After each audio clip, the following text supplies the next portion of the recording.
let me know All right, when I'm good to go. Okay. Yep, we're good. I call this the 6th meeting of the 63rd session to order at 7:04 p.m. on Wednesday, September 9th.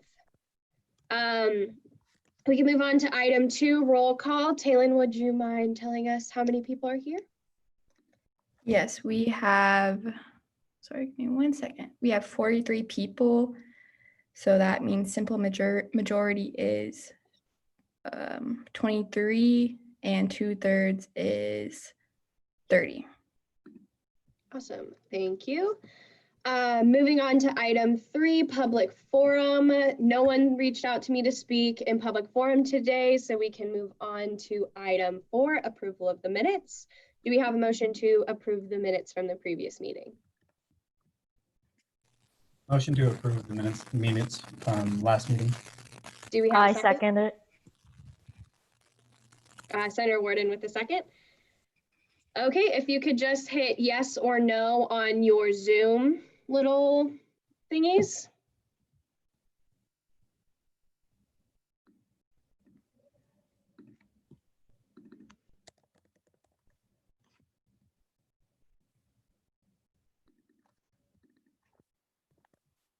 Still waiting on a couple people to click yes or no.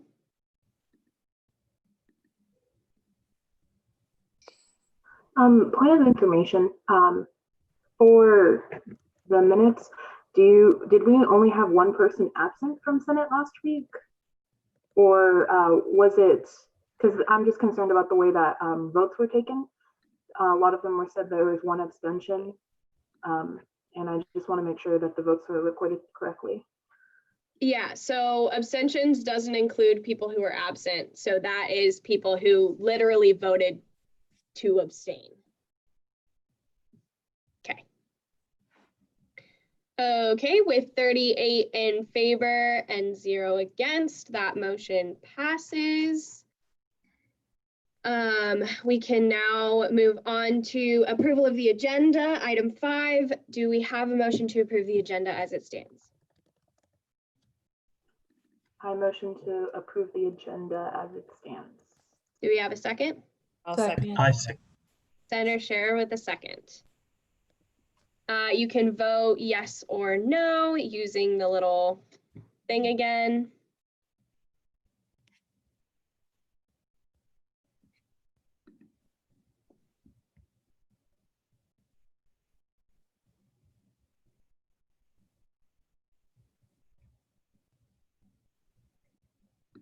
Still waiting on a couple people to click the little button. Okay. With 41 in favor, 0 against, that motion passes. We can now move on to item 6, consent agenda. There is nothing in the consent agenda, so we can move on to item 7, unfinished business, item A. So that is SB-63-026, the Office Oversight and Management Act of 2020, introduced by President Khan for herself and Speaker Babin for herself. The Office Oversight and Management Act shall serve as the statutory regulation of the Office of the Student Government Association, and such adopted policy defines the expectations associated with the use, oversight, and management of the office. Enforcement of this policy will be granted to the committee in which this act creates. It's referred to Committee of the Whole, vote required, because this is second read and majority vote is required. We do have a motion that was sent to me from the Ways and Means Committee offering an amendment to add, to add underneath section 1, item 1, there would be item G, a representative of the Supreme Court added. Does a representative from the Ways and Means Committee wish to explain this amendment? Before you do that, quick question. Is this a formal amendment that came out of committee or one that they're presenting on the floor tonight? One that is being presented tonight.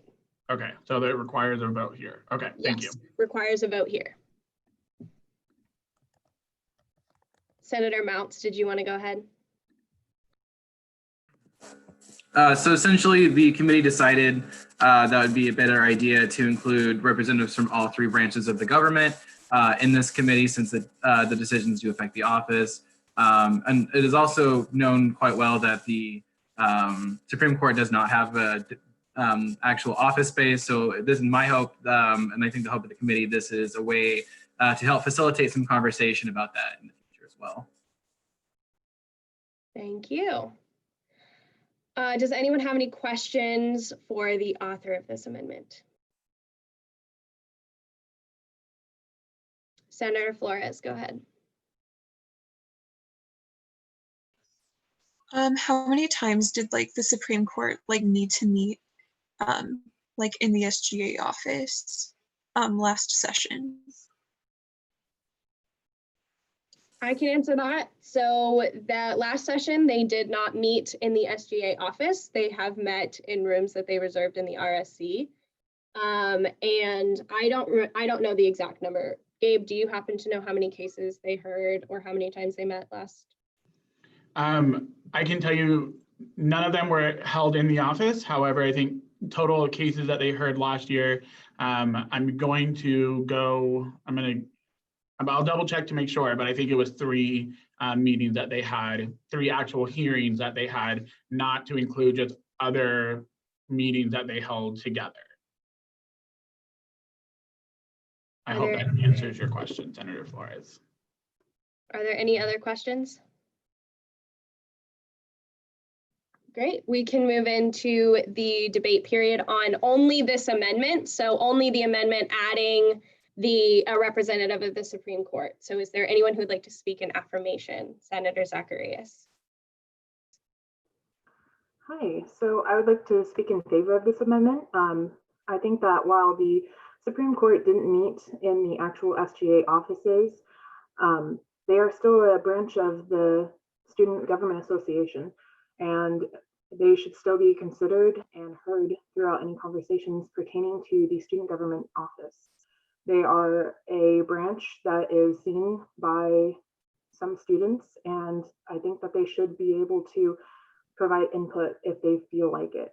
I would like to hear more about what exactly is being said, if that could be added into the chat box to see, because I know the president serves and the speaker serves. So is there any representative from the court that would serve?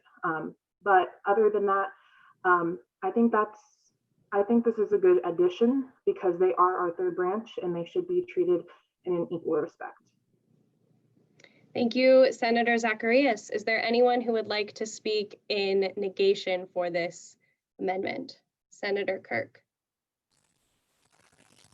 Yes, I understand what is being said about all 3 branches being represented, but however, taking out the how many times they meet in that office specifically, it is a conflict of interest of what this branch is coming into our office for. They have nothing to do with, I mean, it is the student government office. However, they don't have anything ever to do within our office, nor do they do anything with our office directly usually. Now, I don't see a justification of adding this amendment into the bill as of right now. Thank you, Senator Kirk. Is there anyone who would like to speak in favor of this amendment? Senator Mounts. I think it's important to note that with the actual usage of the SGA office, the Supreme Court had a hard time meeting because they didn't meet quorum at all. So they couldn't actually meet cases during the times that they had stuff to do. And so I think this is just like a gesture towards the Supreme Court, not to necessarily directly give them space now, but have conversations for the future where there could be decisions made And so they can actually be given adequate access to the things that they need. Thank you, Senator Mounts. Is there anyone who would like to speak in negation for this amendment? Senator Spencer, I assume that you want to speak in favor, not against. Yeah, no. Okay, so I will actually give a speech in negation. So I will not be voting for this amendment. The SGA has really limited resources in terms of space. So we have 7 offices. Currently, every single office, except for the student advocate and advisor Fonseca, have at least 2 people. So the Senate suite has 7 people who share 4 desks, only 2 of which have computers. And everyone in the office has a minimum of 10 hours a week they need to complete in compliance with the bylaws and statutes. So the reason that the student advocate has their own office is because they are required to have private, confidential conversations with students. They can't share their offices when people are coming in to talk about Title IX or other, really confidential issues. Advisor Fonseca has his own office because he has meetings pretty much all day and needs to have private conversations regarding student involvement, as he also serves as the Assistant Director of Student Involvement. Everyone else shares an office. So in my office, I have meetings all day where we talk about policy, we talk about student concerns. I share my office with the Vice President. She sits behind me usually. And she also has meetings with administration, with students, talking about policy, talking about different initiatives that the cabinet has. And this is true for every single office in here. So whether that's the Senate office, whether that's my office, the media office, it doesn't matter. So the Senate suite has chairs who need to be able to talk freely and discuss any policy or legislation they're working on. This is a collaborative workspace where policy making happens every day, all the time, out in the open. Policy making is not a secret, and it shouldn't be, but it's not in the interest of the Supreme Court to have space within this office. So if they are in this space, they become a part of policy making. They'll overhear conversations, they'll hear disagreements that can put them in a position of bias, making them unable to complete their constitutional duty to remain unbiased to hear cases. So we saw that this was true last year when there was a case that went before the Senate Review Board. And if you don't know, the Senate Review Board is made up of the chairs of different committees. And because the chairs were all working together in the same space, having conversations, they were put in a position of bias. There had to be a Supreme Court case to decide whether or not they could even hear the case because they were in a position of bias. So them being in this office space could potentially put them in a position where they cannot hear a case.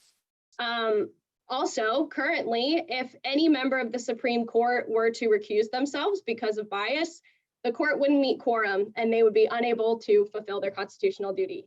So the Supreme Court has historically heard 5 or 6 cases a year. They have no required office hours. They don't have a real need for space because they have the opportunity to use space in the RSC whenever they wish. And they're not currently lacking or not fulfilling a duty required of them in the Constitution, the statutes, or the bylaws. So we need to be smart about our use of limited resources. And this committee serves a singular purpose: to regulate the only area of SGA that's not currently regulated, which is the SGA office. RSC 219, no other part of this except for this office. This space is political and policymaking in nature.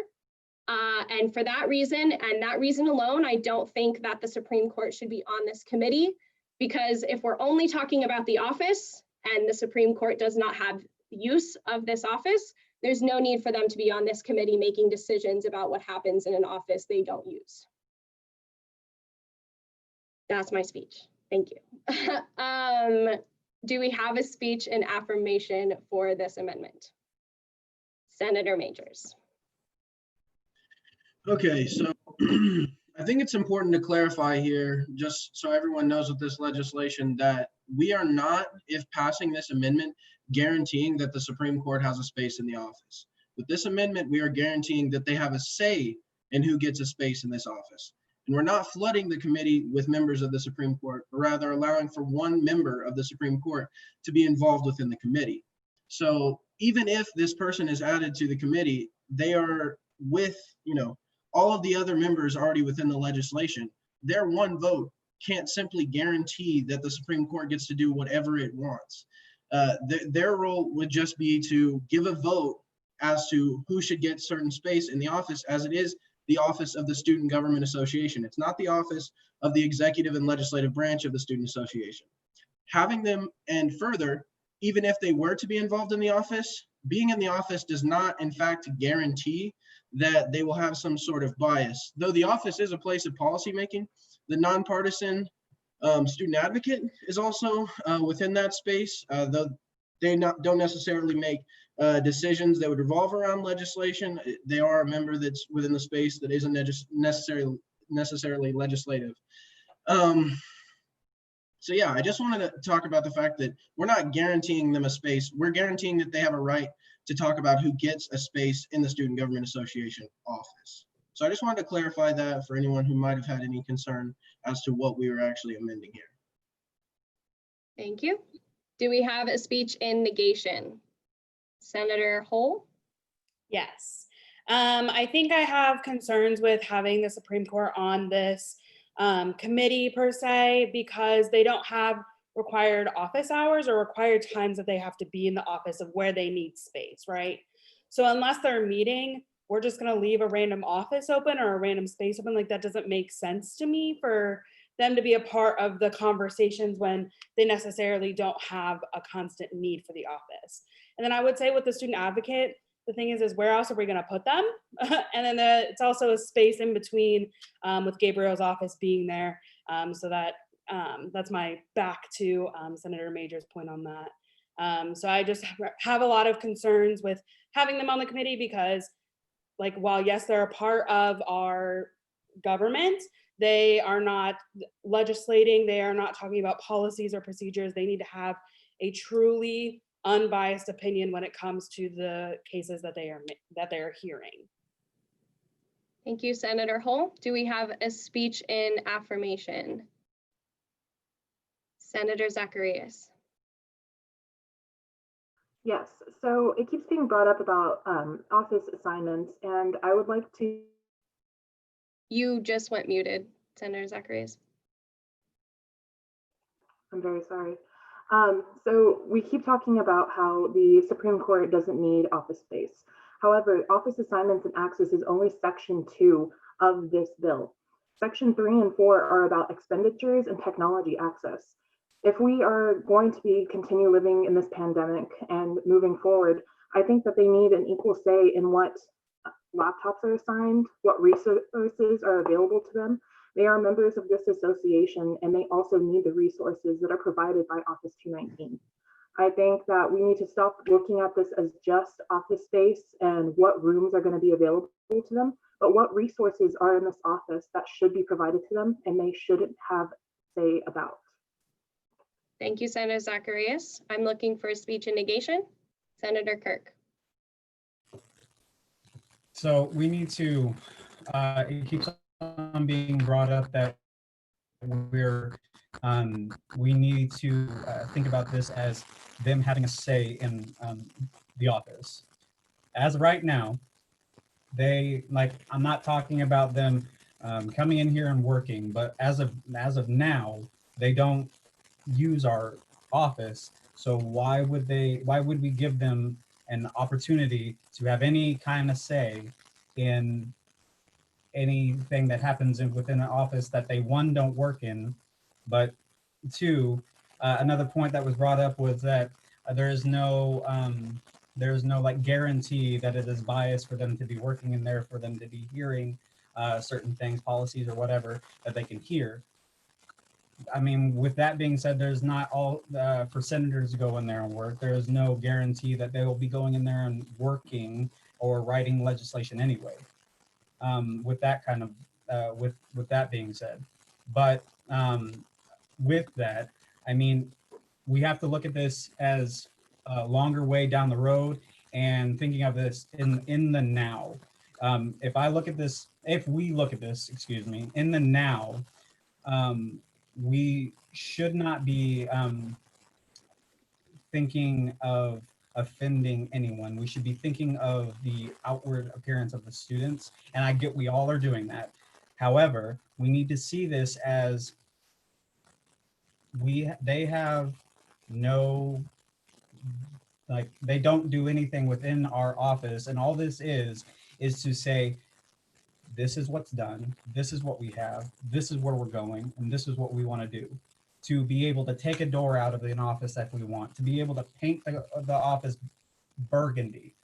I mean, they don't do anything in there, and I don't want to be giving anyone, not just, I'm not talking about them specifically, but anyone the opportunity to be able to hear something that they shouldn't be hearing, to make them have a biased opinion or any type of thing like that, so that when they go, whenever that person goes in to make a decision, they are making it based on what they have heard, maybe not even what they heard the whole thing of, but what they heard this much of.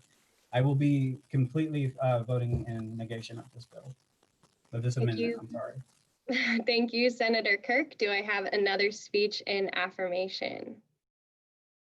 Senator Mounts.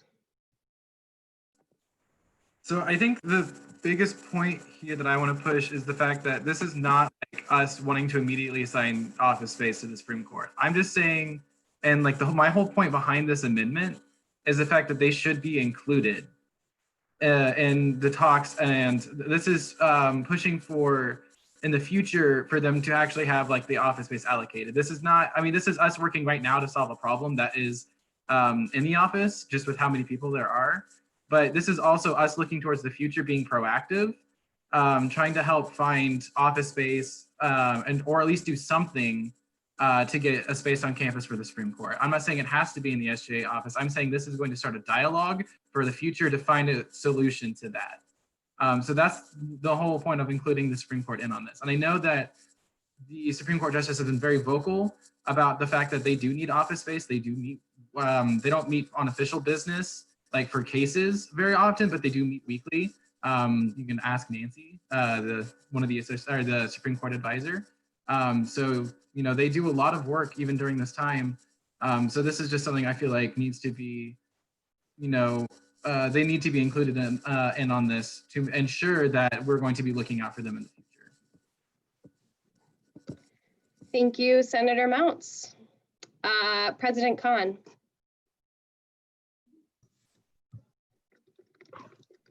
Hello, everybody. I'm going to be speaking on this as the author of this bill. So I want to start off by saying that the discussion you all are having is a great one. You are presenting sides that I would say Speaker Babin and I have thought of thoroughly, whether it be in favor or negation of it. I understand that we want to present all three branches to be equal, and quite frankly, they are. But at the end of the day, I want you all to think of this bill in a sense of what are the needs of each and every single branch. We know that the executive branch and the legislative branch, they already have set required hours, set required responsibilities and duties that they need to execute no matter when and what happens. We know that this space needs to be an open place where we can come and have conversations. And we want to make sure that we're including everyone in it. Now, it makes sense that the people who are using this space are also making the decisions for it. I understand that the third branch, the judicial branch, needs space. And we, in the past, in the present, and in the future, will continue to reserve them space that they can meet at, whether it be in the RSC, whether it be somewhere. We are going to ensure that that takes place because, again, they are student government and they're never going to be left out. The argument about having resources for them, we already have those resources, and we will continue to ensure that if they need a laptop, which has the access to the shared drive, that is being reserved for them. And at this given point, whether you're a senator, whether you're part of the cabinet, whether you are part of the judicial branch, you can reserve it, and we will reserve it for you way in advance if you want us to, but you have access to that. So when thinking of this bill, I want you all to truly make the decision between the executive branch and the legislative branch having that space. Yes, we're going to be the decision makers of it then. But when it comes to our judicial branch, we also want to keep them out of this, so that, let's say, if someone like this group decides to make a really, really expensive decision that we don't agree with in the Senate, or you all don't agree with in the Senate, or the student body doesn't agree with, and someone wants to present that case to somebody, but we already have someone representing all three branches, who are we going to take that case to? Are we going to dismiss that concern and continue doing what we have to, or will we have a third branch to fall on? Now, again, I understand you all, I hear you all, but I just wanted to let you know that this bill is supposed to make a positive change. Right now, no one basically has a say in this area. And we want to create that say, just like we did by creating a position for the shopper support locker that we've done, for the student advocate, and all of the above. And again, if you have any questions regarding this, please feel free to direct those towards me or Speaker Babin, and we're happy to answer. So just know, I hear you, I understand you, but I think the way this bill originally is written is the way to go. Thank you all, and I appreciate the work you're doing. Thank you, President Khan. Senator Majors? Yeah, I think that we're starting to come to an end of the debates and just more or less repeating common ideas. And so I'm ready. I think the Senate is largely going to be ready for a vote. But first, I would like to just say that if we exclude them from this process, from even having a say in this process, we're setting a dangerous precedent, in my opinion. Who's to say that the Office of the Student Government Association is not going to expand at some point? Who's to say that there won't be more offices available? Who's to say that there will be a vacancy of an office? It's important that they're able to have a say in things that go on within the office in terms of, expenditures or allocation of order. offices. Senator Flores with a point of order. This seems like a speech in affirmation, and right before President Khan spoke, we were on a speech of negation. So President Khan was giving a speech of negation, so it is within order for Senator Majors to be giving a speech. Okay, I just didn't hear you call. Oh, gotcha. Like something in negation. I just saw you called President Khan. That's my apologies. Thank you. Sorry, Senator Majors, please go ahead. Yeah, anyway, so this is just, they already have questions with legitimacy within the Supreme Court. They already feel sort of undermined by the legislative and executive branches. They already feel like they don't have, as many powers guaranteed. They feel like they don't have as much of a role as they feel like they should. This is probably one of the reasons why we have such a problem with quorum with the Supreme Court. This is probably one of the issues why we consistently have people resigning from the Supreme Court. I'm just saying that this is an important step, at least to start including them, being more inclusive to the Supreme Court. It's important for the future. And I just want to say once again, we are only including them in the conversation. We are guaranteeing them no space at all. And I think it's really important that Senator Zacharias mentioned that this is not simply just a space within the office. It's also what expenditures are made in the office. And it's also, things regarding technology. It's just important to know what precedent we're setting here for the future. And that's just what I wanted to end on for myself, at least. Thank you, Senator Majors. I am now looking for a speech in negation. Senator Flores. Yeah, I just want to start off by saying that, obviously, I think, everyone's in agreement that, we respect the Supreme Court.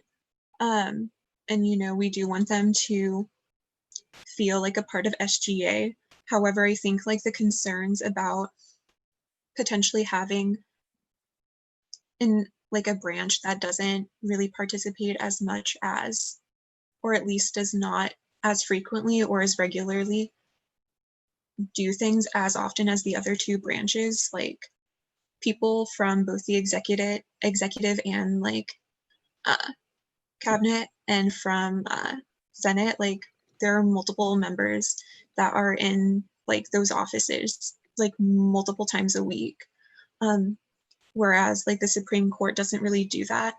Whereas we can see the Supreme Court has not once used that space last year, and they only met 3 times in total last year, regardless of the reason behind it, whether they couldn't meet quorum or not. it doesn't really apply because I don't think them being given a space and being given more of a voice in what like SGA does as a whole is going to like that doesn't procure cases for them to hear. And I think like the big concern about impartiality and intermingling between the branches is a really big concern of mine and other senators, because when I was in the office last year, every single time, like every day, there would be conversations about legislation or about like other cases that were going on.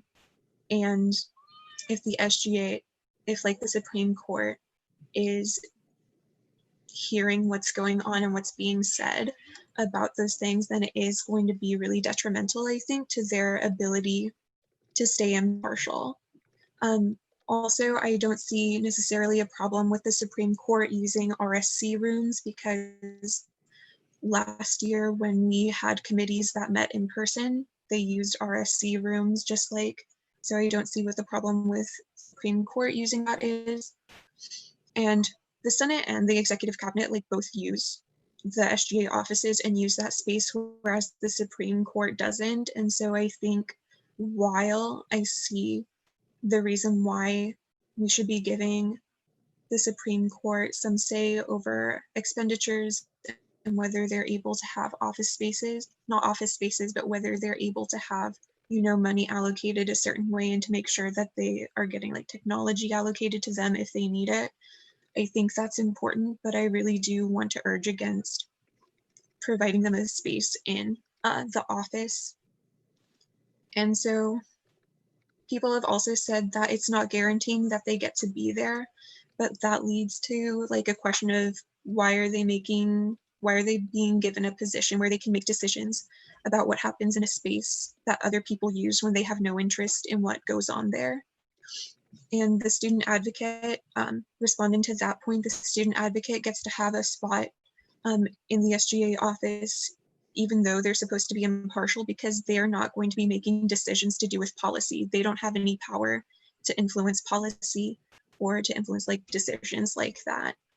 So yeah, we're left with like two options of giving them space in the office, which would lead to issues with like impartiality, like I've mentioned and other senators have mentioned, or they're not in the office and they just get to make decisions for a space that they don't use. And so I think maybe it would be a good idea if we could find a way to compromise, because I think that's the main issue here, is where we're clashing, is the office space issue. So I think it would be potentially a great idea if we could adjust the amendment somehow to sort of find a compromise that everyone sort of agrees on. Thank you, Senator Flores. Senator Zacharias put a motion to call the previous question. I will not be entertaining that at this time, as we have some people who have not yet spoken on this motion still waiting to speak. And with that, I would like to have another speech in affirmation. Senator Dial. I just had a question. Yeah, go ahead. So if they did not have a person on this committee, how would they have to request funds or resources from this committee? So no, they actually currently don't have any budget that they use. They have not in recent memory had a budget. They don't request things now. That's not really something that we would have. The way that it currently stands and the way that everything is currently done, they can use a laptop whenever they'd like, unless the committee decides to say that you have to get express permission from the committee to use a laptop or use printing. Otherwise, no, they would not have to request anything from this committee. Awesome, thanks. Yeah. Senator Day, did you have a speech and affirmation? Yes, I do. I'm struggling to put this together in a mild way, but I just feel like very strongly that that the Supreme Court deserved a spot on this, or at least maybe not deserved, but like would have a reason to have a placement on this committee. To be completely honest, I think that what I've been told by other senators about how the court really, frankly, has not been functional over the past few years. in some ways, we're trying to build a better court. In fact, that's what we are doing. We're trying to build a stronger court that builds into something that serves students. I think one way to make it a much more equal branch, because frankly, despite what some previous senators have said, I don't agree with the notion that it is an equal branch right now. I just want it to be. I think it is very important. I think a key part of that is to include them in these basic discussions. And I do get it's not like a hugely important thing. I just think that it's also symbolically important that there's this very mild allocation of authority to the court that they could be given. And I think it's very important that they have a feeling that they have some bit of authority in the process and in the association that they have not had before. So I'll leave it at that. Thank you, Senator Day. Do we have another speech in negation? Senator Sahel, was your speech in negation? Sorry, I accidentally hit it. Okay, Senator Gums? So just to bank off everything that I've heard throughout this deliberation, basically a lot of the persons who are in agreement who wants this amendment to be added to the bill.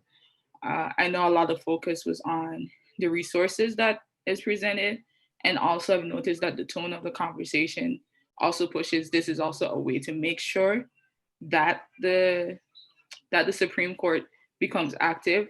However, trying to put them in this situation in a way to provide them with sources and everything is not going to be a way to push them to be active.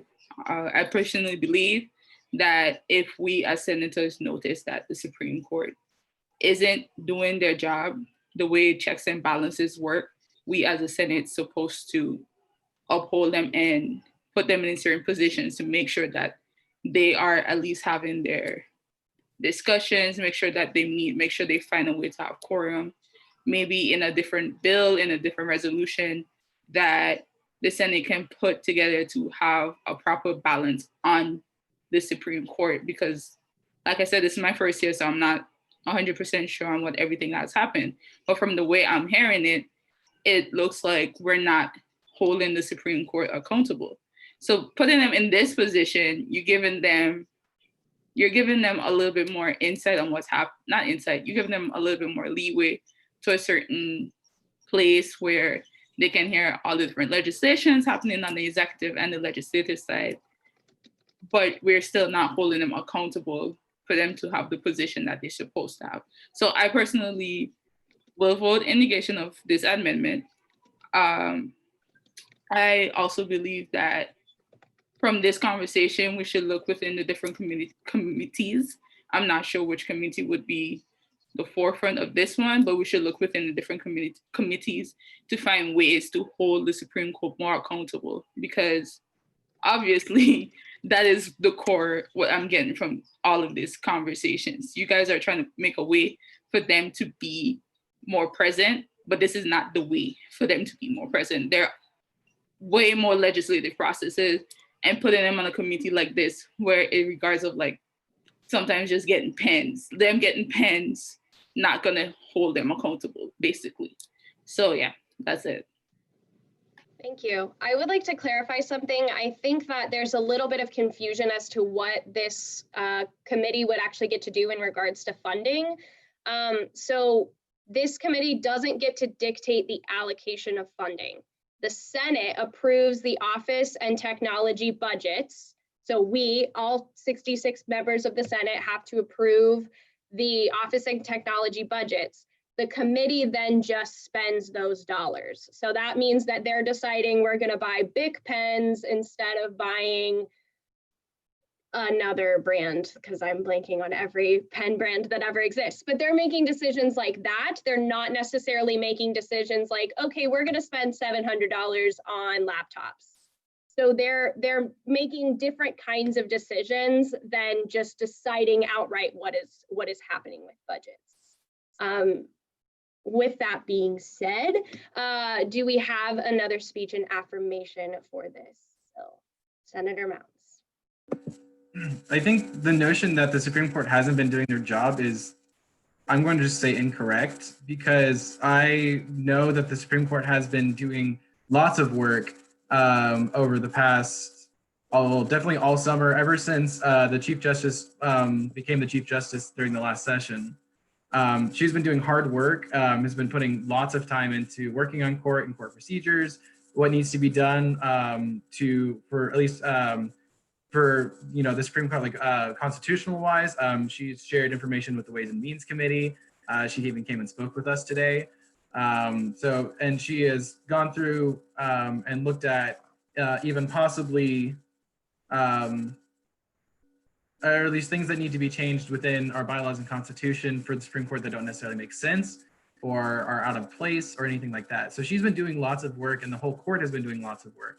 While that hasn't been necessarily in an official capacity per se, bills are looking at making huge decisions with things brought to them. They have been doing work, and I feel like it hasn't been visible to us because for whatever reason, lack of communication in between the branches is what I think.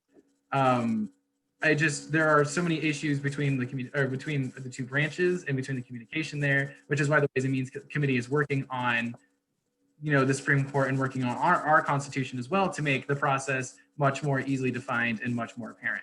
And I feel like us as senators, it is also our fault for the fact that the Supreme Court has nothing to do because we're not bringing them anything. We as senators are not doing our job by bringing things in front of the Supreme Court that we have questions about or that we think may not be right. It is our job to make sure that we do our jobs to hold them accountable. And so this is just a nice, fun, symbiotic circle that has to happen. And so, that being said, I feel like we are not hearing the concerns of the Supreme Court. And I feel that is why I am reaching out to them and trying to do this for them, to make sure that everyone's voice is heard and that everything is done correctly. And so that is why us and our committee have presented this amendment, and that's why we think it's important. This isn't about finding a solution tomorrow. This is about finding solutions in the future and finding solutions that benefit everybody. And without them in on this, that again sets a dangerous precedent. And so that's just something I feel like we need to make sure we are looking out for. Thank you, Senator Mounts. I would like to give another speech in negation for this amendment. So we have built in checks and balances into our government. It's important that we maintain these. Too close relationships between the branches means those checks and balances are blurred. We lose our ability to have a check over this committee if everyone is a part of this committee. No decision made by this committee can be checked by the court if they are on it. I would also like to mention, I have had conversations with members of the court where they indicated they would not feel comfortable serving on a committee with both the legislative branch and the executive branch for this reason. That is my speech. Do we have another speech in affirmation? Do we have another speech in negation? Senator Kirk. I also want to just, again, remind that because of the information that Speaker Babin said, that this is not, they have no, access to the money. We give them the money and they allocate what is done to inside the office. And since they do not have, this is not giving them, this amendment is not talking about giving them a right within the office. I understand that. Again, and also to be known, I appreciate this, that branch. They are doing awesome work, but in this right now, since that they do not have anything going on within that office, with this going on as what we are talking about now, it seems very pointless to give them a right within the office to be able to buy pens if they're not within the office, to paint a wall if they're not even, if they don't even have an office space within this office. If that's something else that somebody else wants to do, fine. That's a different legislation process, not within what we're talking about right now. And that's all I have. Thank you, Senator Kirk. Do we have a speech in affirmation? Do we have another speech in negation? With that, we will conclude the debate period on this amendment. We will now move into the voting period. please pull out your iClicker Reef apps to vote. You should be able to vote now. Remember that A is yes, B is no, and C is to abstain.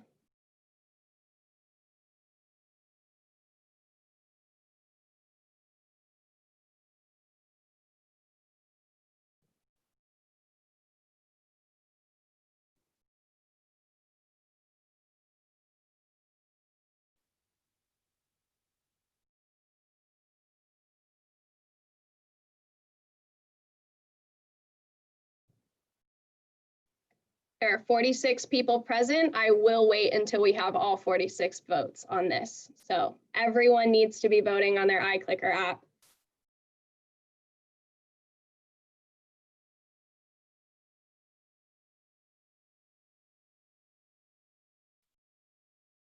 I'm still waiting on 4 people to vote.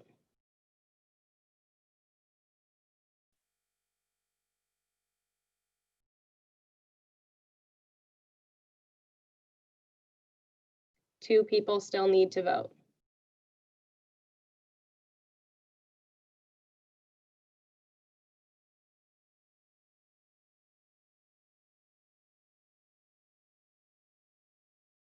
I will give you 15 seconds and then your vote will count as an abstention.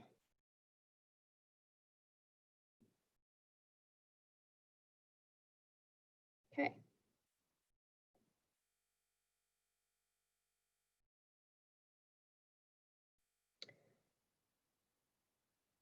With 21 in favor, 18, oh no, wait, sorry. With 18 against, 21 in favor,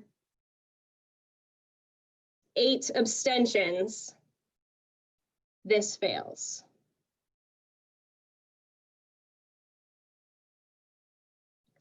So we can now move into the debate period on this bill as a whole. Without the Point of amendment. information. Yes. It requires 2/3, not simple majority for amendment of the legislation. No, it requires 51%. Only 18 people voted in favor, making that 42%. Oh, I think you said, I must have misheard you. I thought you said 21 in favor.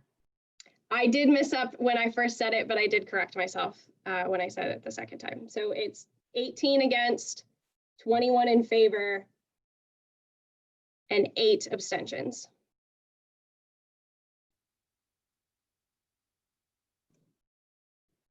Is there still confusion? I You will still said clarify. 18 against. That count as no's. There is 18 in favor of this amendment, 21 against, and 8 abstentions. So this bill, or this amendment fails. Are we clear now? I apologize for my mistakes in speaking. That was completely my fault. I was just confused.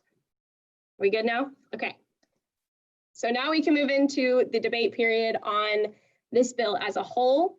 Do we have a speech in affirmation for this bill? Senator Kirk. I mean, going on to having this committee, it is a great idea to be able to do anything that we need to be done to the office, getting supplies that we need, taking out a door, putting in a door, whatever we need to be doing. It's exactly what we need to be able to take care of this, the space that we have and the space that we need. Thank you. Do we have a speech in negation for this bill? Senator Mounts. I can't in my good conscience vote for a bill that is actively excluding another branch of government. So I have to vote no. And I encourage everyone else to do the same. That way we can start anew in the Ways and Means Committee and find a solution to this issue and a proper channel.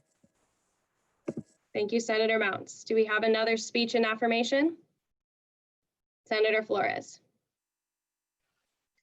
Yeah, I think that obviously, like, we want to have the Supreme Court being involved. I just think the way that the amendment was written was the wrong way to do it. And while we want the Supreme Court to feel as though they're a part of SGA and to still feel connected, I think that trying to get the Supreme Court onto this like committee is not the right way. And so I think we should pass this piece of legislation as is and then focus on other ways that we can actually involve the Supreme Court in SGA matters in a substantive way that isn't like forcing the Supreme Court to either intermingle and become biased potentially, or giving them power over something that they don't really use. Thank you. Do we have a speech in negation? Senator Day.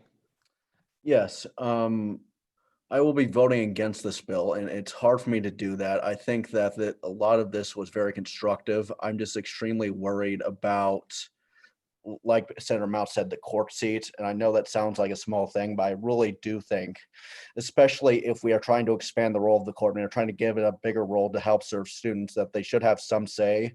Because unlike what some previous senators said, I disagree with the notion that we're just allocating them too much authority over the office. I think it's one seat, and I think that they're unlikely to use it as it stands now, and they have the access to the resources that were aforementioned. I think it all makes perfect sense to me. And I'm not trying to sound absolutist by not voting for this because of the amendment. I just feel strongly that the court should have some say in this process. Thank you. Senator Day, do we have a speech in affirmation for this bill? Senator Kirk. Okay, I will be voting in favor of this, but I want to clarify as well that if they had had an office in our place, in the big office that we use, it would have been, that would be understandable. But since they actively do not use this space, the executive and legislative area, it's fine. However, going forward with this, I would ask just everyone to be thinking of this bill, not anything else, not the previous amendment. Thank you, Senator Kirk. With a speech in negation, Senator Spencer. Yeah, I just wanted to say that I agree with the previous senator. I will not vote on a bill that is exclusively and deliberately not allowing the Supreme Court to be on it. I just think that the arguments that I've heard, or at least some of them, I just could be met with counter arguments and good ones. And I think that we definitely need to reconsider. I wouldn't be opposed to reconsidering to rewrite legislation to match or to come to like a compromise, but I think it's important to understand what we are voting on and like what precedent it does set. So I just want you all to keep that in mind, and I will absolutely not be voting in favor of this. Thank you, Senator Spencer. Do we have a speech in affirmation? I will give a speech in affirmation. So I think I am an author of this bill, so I think that this is something that we should enact. What I think is important about this is that this power currently resides in the president and the president alone. So the way it currently stands, if this bill fails, every decision made for the office is made by the president. They don't have to get approval from anyone. They can just make whatever decisions they feel necessary for the office. In the past, the office has really only been used by the executive, but now that we have further split the branches, it is heavily used by both branches.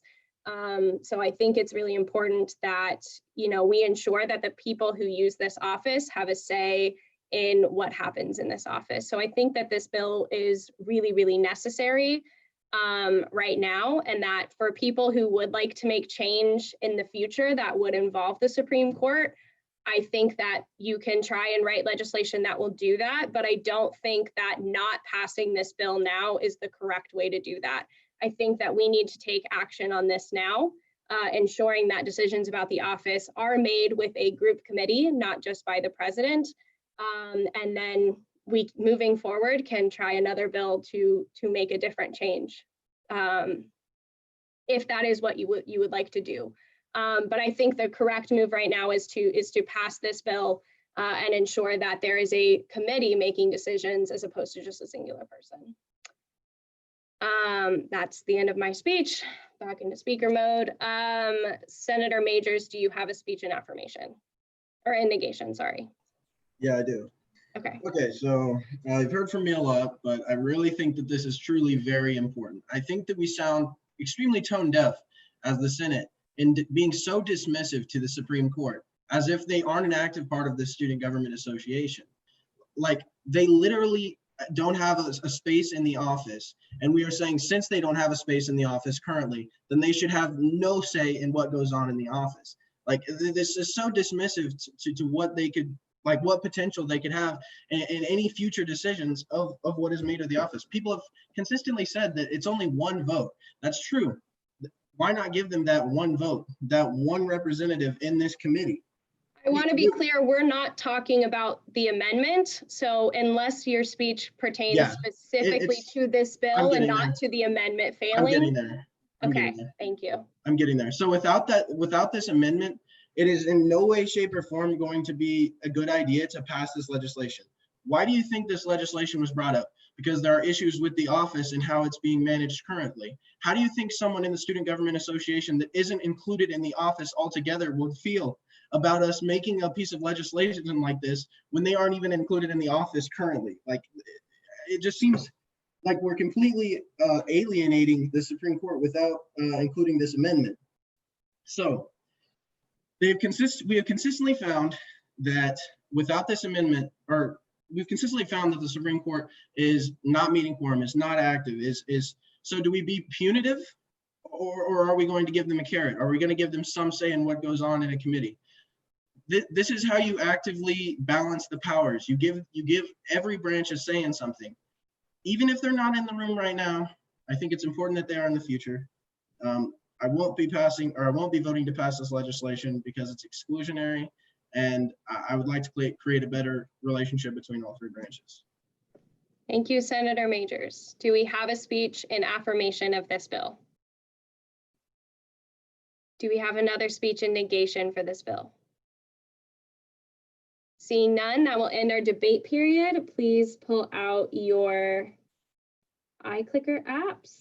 We will now be voting for the bill as it stands.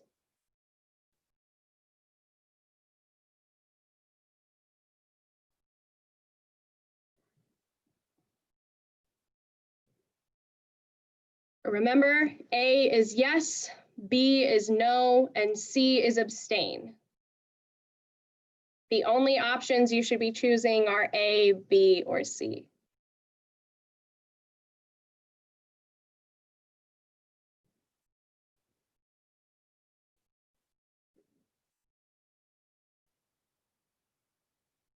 I'm still waiting on 6 people to vote. 3 people to vote.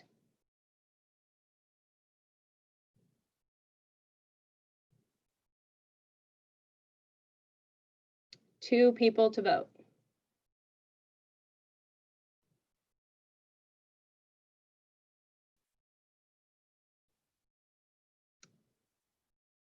I will give 15 seconds for these 2 people left to vote. Otherwise, your votes will be counted as abstentions.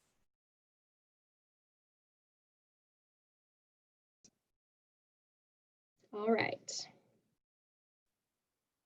And with that, we have 22 in favor, 21 against, and 2 abstentions.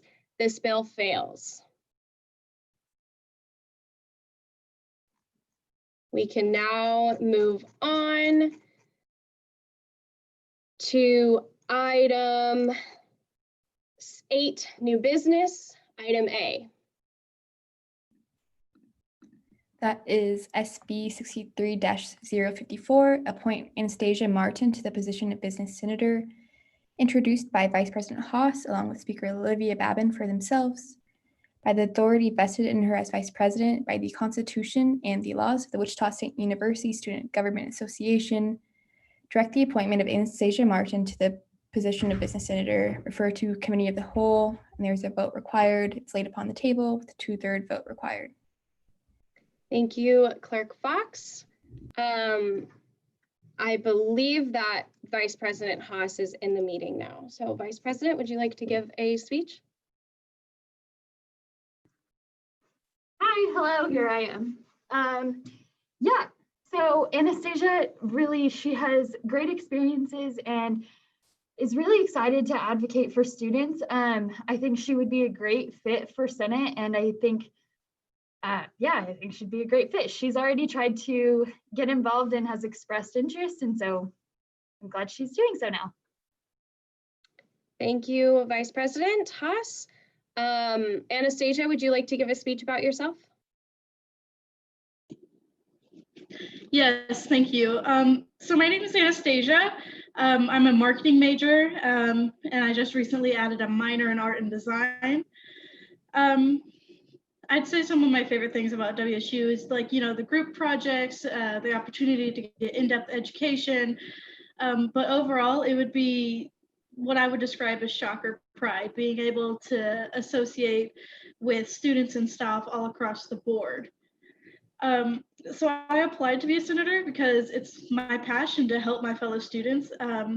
As I've discovered, as the current vice president of the First Generation Students Organization, an active member of the TRIO Student Support Services, and of course being a first generation student from an impoverished background myself, I have firsthand experience with a lot of issues that face students on campus.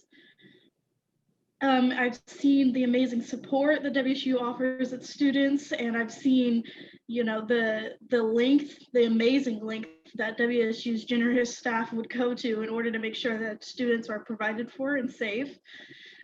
However, from these experiences and from knowing other people in similar situations, I've also seen the shortfalls and the cracks that students can fall through, and the need that WSU could be able to fill. And as a senator, I'd like to support to be able to fight for my fellow students and provide for them the things that they need to cover those gaps. And I believe that my experience and my passion would be a great addition to the Senate, and I hope that you'd consider my nomination. Thank you, Anastasia. Are there any questions for the nominee at this time? Please raise your hand. Seeing none, thank you very much, Anastasia, for your time. We will now move into the debate period. Is there anyone who would like to speak in affirmation of this nominee? Senator Flores. Yeah, I really appreciate what the nominee has had to say about wanting to get involved and just, you know, having shocker pride. I think that's really terrific and shows that they have a really great mindset. And I think that they could bring a lot to SGA. And I would also like to motion to pass by unanimous consent of the Senate. With a motion to pass by unanimous consent, if there are any objections, please raise your hand now. Seeing none, this nominee passes with the unanimous consent of the Senate. Congratulations, Anastasia. You are now a senator in the 63rd session. We can now move on to item B. Item B is SB 63-044, approve the recognition of Phi Beta Pi, introduced by Phi Beta Pi President Katie Hefner and Advisor Gabriel Fonseca for themselves. Objective is to approve the creation of RSO Phi Beta Pi, refer to Committee of the Whole from Ways and Means. Vote required, it's first read, so no vote is required. Advisor Fonseca, would you like to give an authorship speech? So this is an honor society that is seeking recognition to campus. The student who is a part of the organization, they were on the call. I think they may have dropped out, or not dropped out, like dropped off the call. I apologize, sounds real terrible. So I am happy to, I feel terrible. I'm happy to yield my time to Senator Majors if he wants to add anything specifically about the student group. Go ahead, Senator Majors. Yeah, so the representative for the organization came and spoke to the committee. In fact, she was one of the only ones to do so on our primary review of all of the RSOs. She was very passionate about the organization, talked about wonderful things that it had done for herself and many other students at Kansas State, which is where she originally was in this group, and she'd like to branch this group into Wichita State as well. I think that everyone should be in favor of this organization. It does wonderful things, and it's unfortunate she can't be here to speak to you because she's very passionate about it, and I think that it's a good organization for the campus. Thank you. Are there any questions about this organization? Senator Kirk. Yes, so Senator Majors said that there are some awesome things that they do. I would, if someone, Senator Majors or Advisor Fonseca, can one of you tell me some of the things that they do that they want to bring to our campus?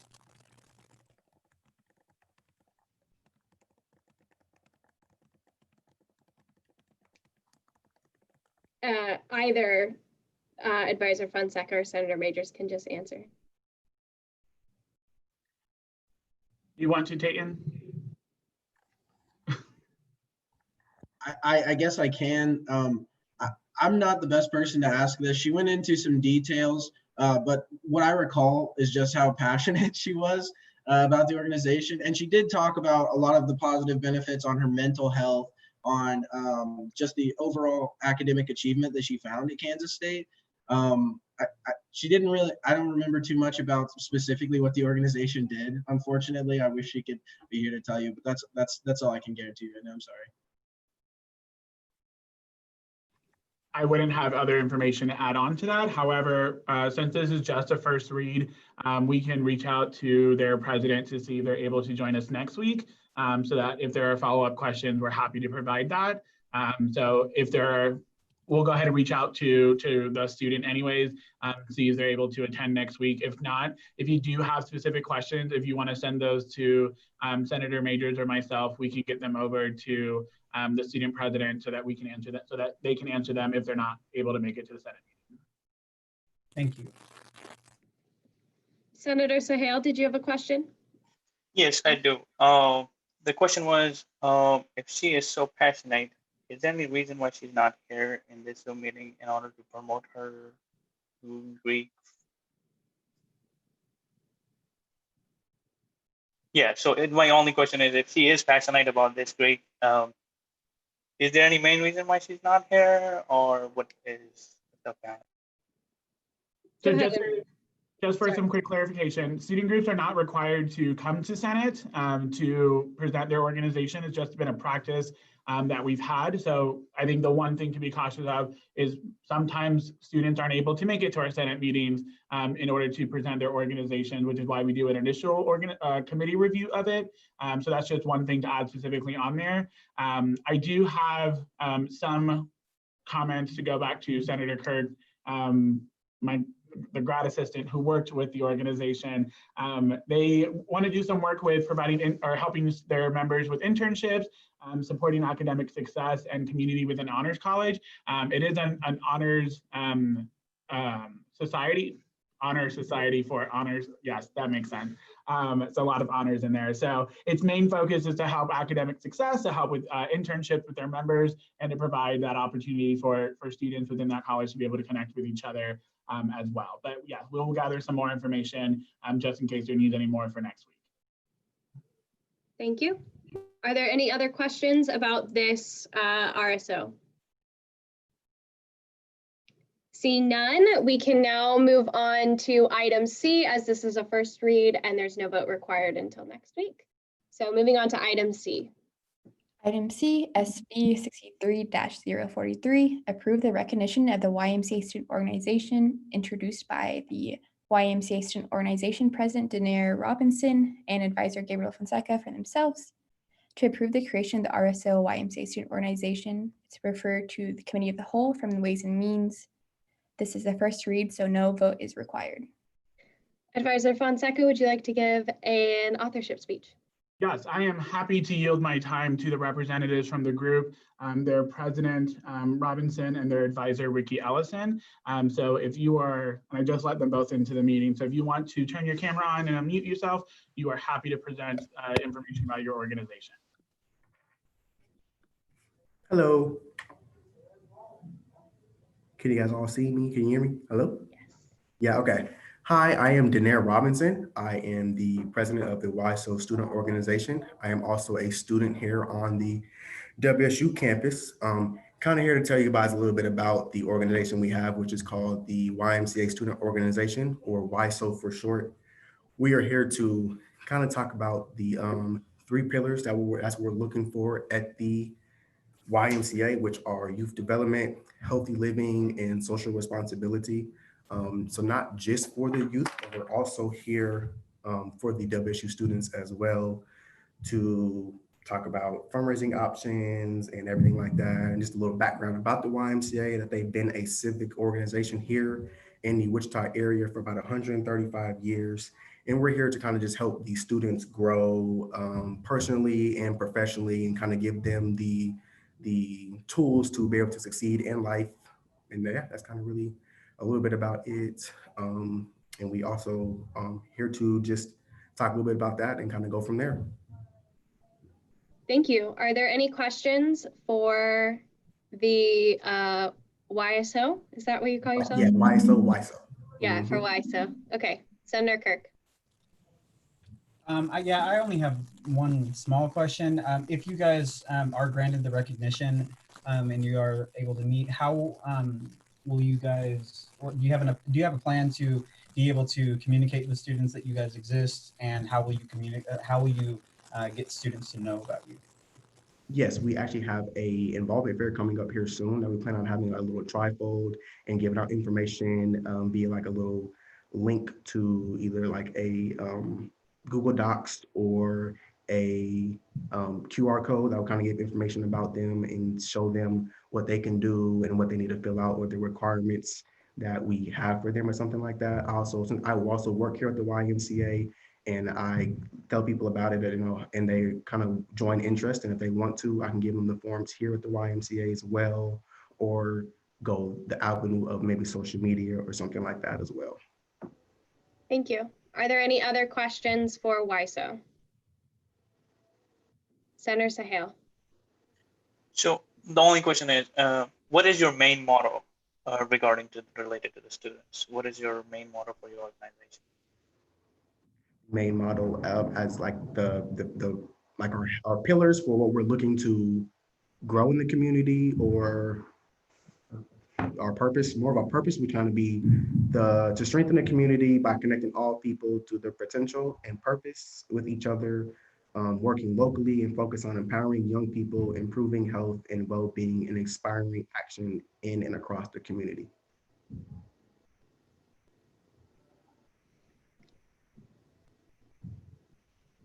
Senator Sahel, did you have another question? Yes, the other question will be, we do have other organizations at Wichita State University. So how is your organization will be different than the others? What is the main or distinctive features that you will be providing other than the other organization that we have in Wichita State University? So since we are the YMCA has been here in town for about 135 years, we have the brand recognition around the city to be able to give them, if it's not here at the, it can be here at the YMCA, to have them partnership with us here on campus and give them the opportunities to grow here on campus. We have tools we can give to them. We can show them events. We have stuff like the golf event, or like a bowl-a-thon or Woo's big event that we can give to them, and they give them the tools to show them this is how you will grow and succeed in life. Thank you. Are there any other questions for WISO? Oh, sorry, if you needed to keep going. And then we also have 10 locations here in Wichita, the 10 YMCA locations here. So it can be really all over town, or whatever they're looking to do, a different YMCA could offer something different as well, and just touch on each different little subject. Thank you. Are there any other questions for WISO? Great, seeing none, thank you very much for your time, Daenerys. We will move into the debate period on this item next week, as this is only a first read. Sounds good. Thank you very much. I appreciate you guys for letting me be here. Thank you. We can now move on to item D. Item D is SB 63-042, approve the recognition of WSU Campus Ministry Connection Student Organization. Introduced by Amin Hassini, President of WSU Campus Ministry Connect, and Advisor Gabriel Fonseca for themselves. To approve the creation of the RSO WSU Campus Ministry Connection Student Organization, to refer to Committee of the Whole from Ways and Means. This is the first read, so no vote is required. Advisor Fonseca, would you like to speak on this? Yes, I am also going to yield my time to their advisor from the organization. I did notice that the student president was on the call, the same thing, I think he dropped off. So I'm going to turn over my time to Melissa. So Melissa, if you want to turn your camera on and unmute yourself, you can talk a little bit about the student group that you will hopefully be advising. Hi, how's everybody tonight? I'm not really sure what all you're wanting to hear about, so. You just want to give a little bit about what the group is, what it will do for students on campus, and what the purpose of the organization would be. Okay, so we are a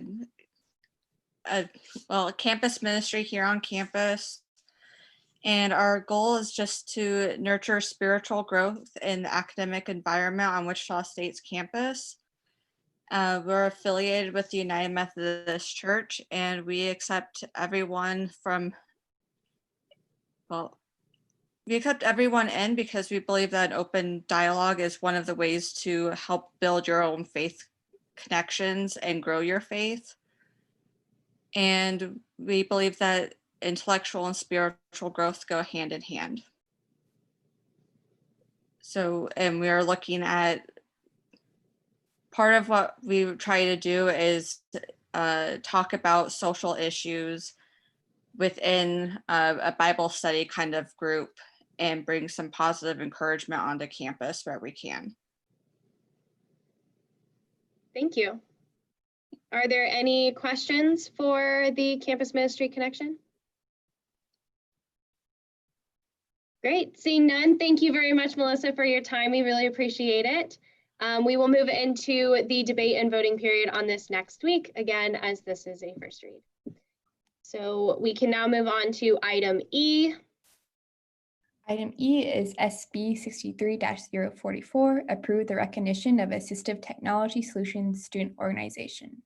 Introduced by Carlos Gatti, President of Assistive Technology Solutions for himself, and Advisor Gabriel Fonseca for himself, introduced the following bill: to approve the creation of Assistive Technology Solutions Student Organization. Refer to the Committee of the Whole from Ways and Means. This is the first read, so no vote is required.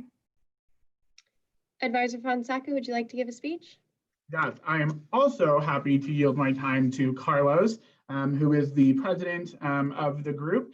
So Carlos, if you want to turn your camera on and unmute yourself, this is your time to talk about your student organization.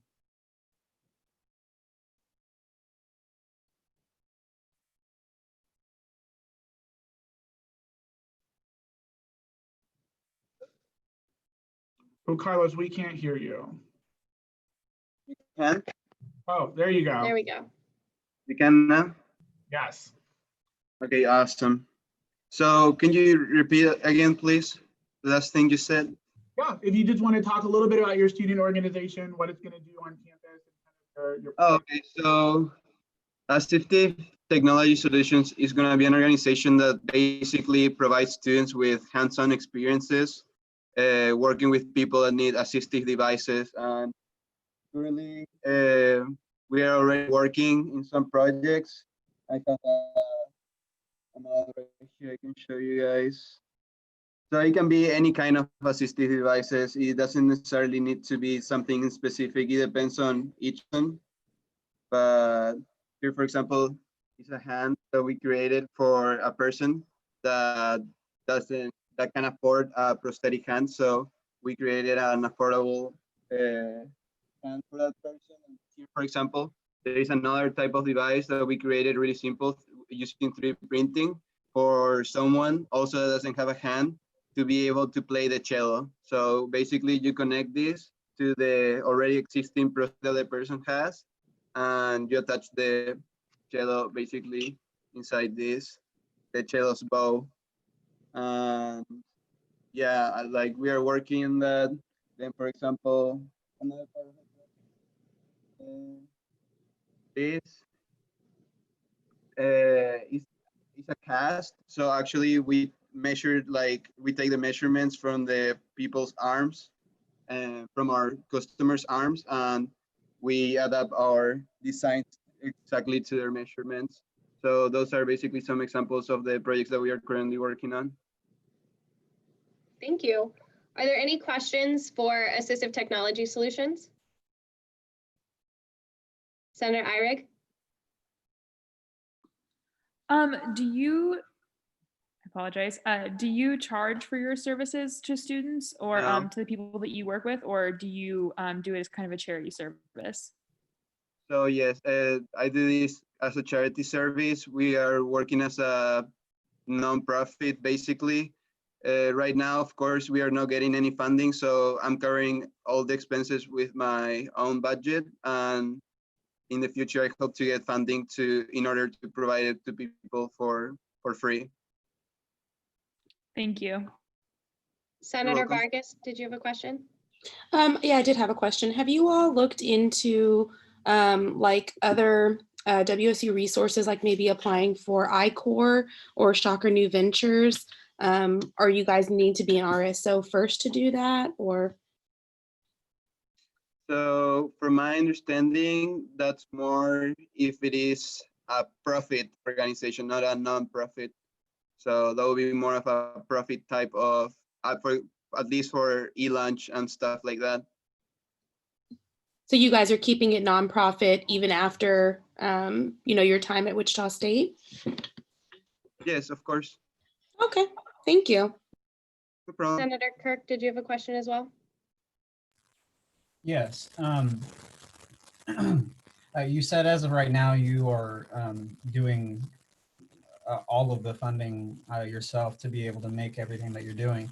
Do you have any ideas as of right now to be able to get funding from maybe outside resources or anything else, since you're wanting to be a nonprofit and not charge the people that need this equipment? Mm-hmm.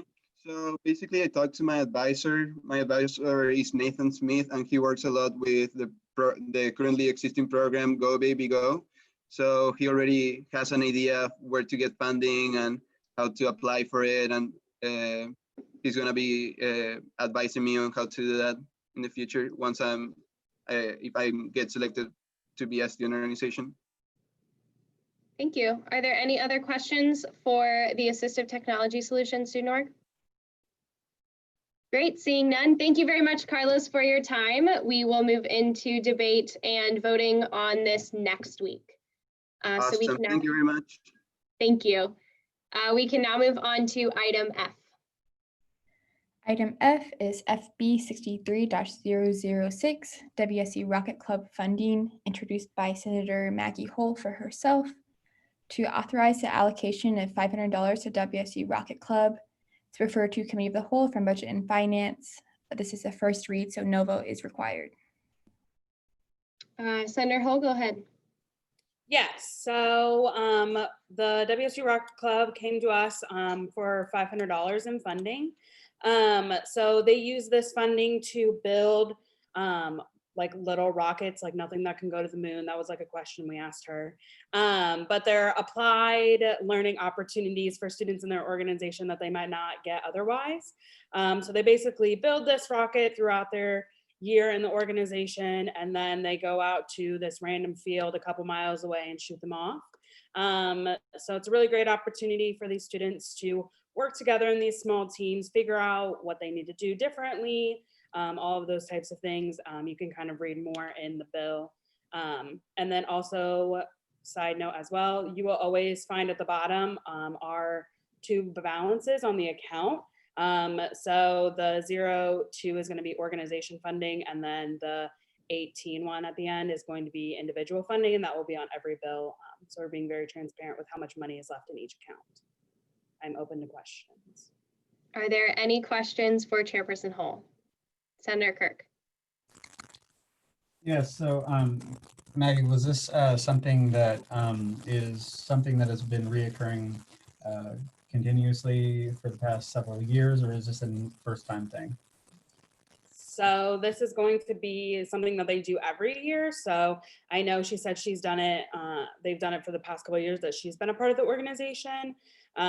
So this covers 4 rockets that they shoot off about every year. They brought it down from 5 just because they don't want to over exhaust resources / making smaller groups and less people in their organization just to keep within COVID guidelines and all that fun stuff.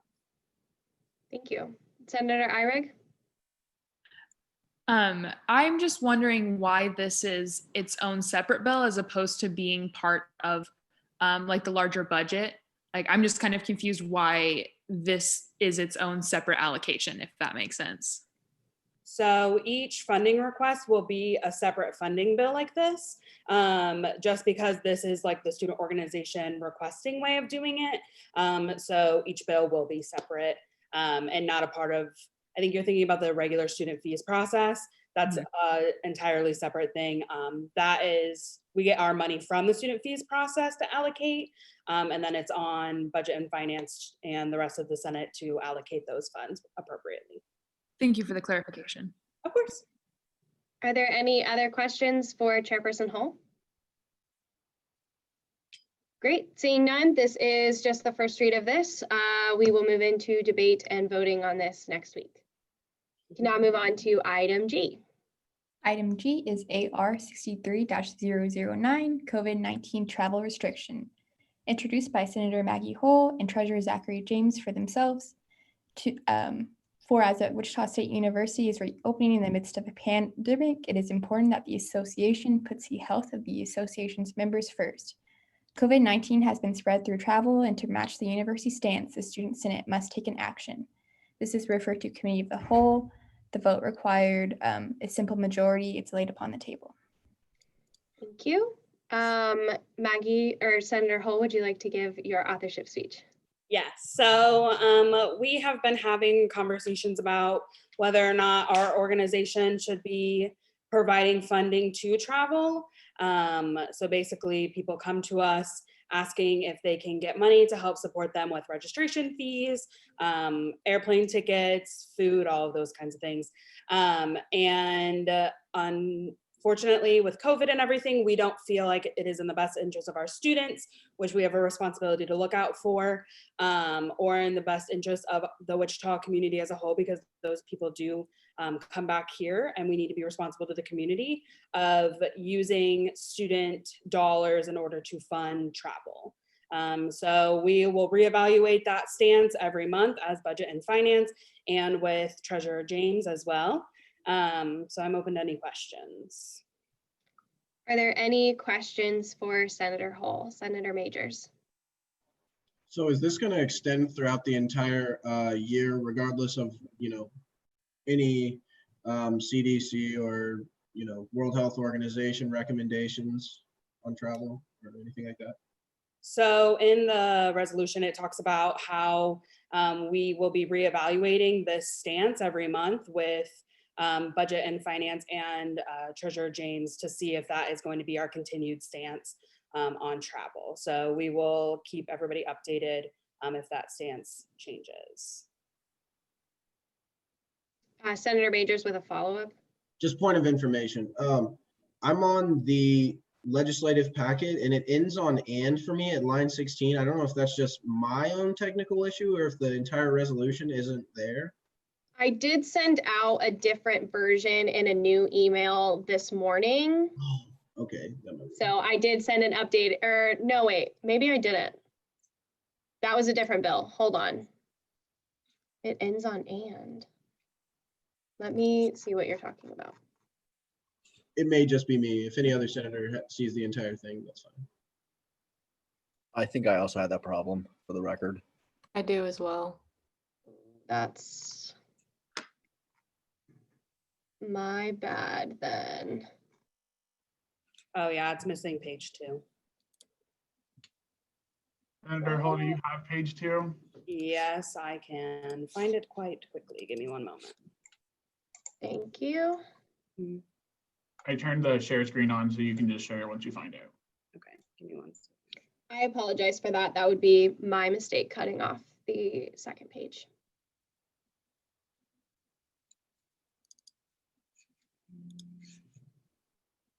Sorry, I'm trying to find it and my computer's not being very happy. Yes, here it is. Give me one second. I'm gonna make it bigger so everybody can actually see it. So after the "and" section, it just talks about how it's gonna be sent to the people who it's supposed to be sent to. Anybody else have any other? Sorry, that's Olivia's job. Are there any other questions for Senator Hull about this bill? Or this resolution, I apologize. Great, seeing none, we can now move into the debate period on this resolution. Is there anyone who would like to speak in affirmation for this resolution? Seeing Senator Majors. Yeah, I was just going to speak in favor. I think that the committee, along with the treasurer, are adequate to address, whatever COVID concerns there may be on a monthly basis in order to determine whether or not we should extend funds for travel. I think that this is a good idea, and I think given the conditions of the pandemic, it's necessary. Thank you. Are there any speeches in negation for this resolution? Seeing none, do we have another speech in affirmation? Seeing none, we can now move into the voting period on this item. Please open your iClicker app so you should be able to vote. Again, A is yes, B is no, and C is abstain.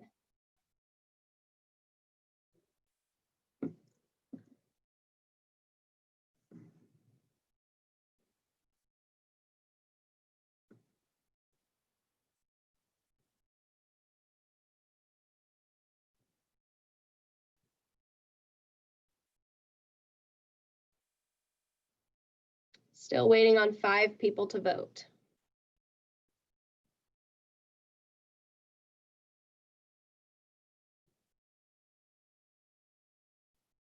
There's 20 seconds left in the voting period. I'm still waiting on 1 person to vote. There we go. With 39 in favor, 5 against, and 1 abstention, this resolution passes. We can now move on to item 9, referred to committee. There is an item in committee. It's been in your packet for the last couple weeks, so please be reviewing that legislation for if it comes to the floor. Moving on to officer reports, we can start with item A. It's my report. So this week I've been focusing on, I've talked about this a lot of weeks, I'm focusing on creating agencies within student government. If you listened last week to the legislative response to the state of the student body, I did talk about it there too. So that's where a lot of my focus has been, as well as working with the student fee task force on getting that proposal ready so that we have a better student fees process than we've had in the past. You can read my full report in the record later on. We can now move on to item B. Senator Flores, your report.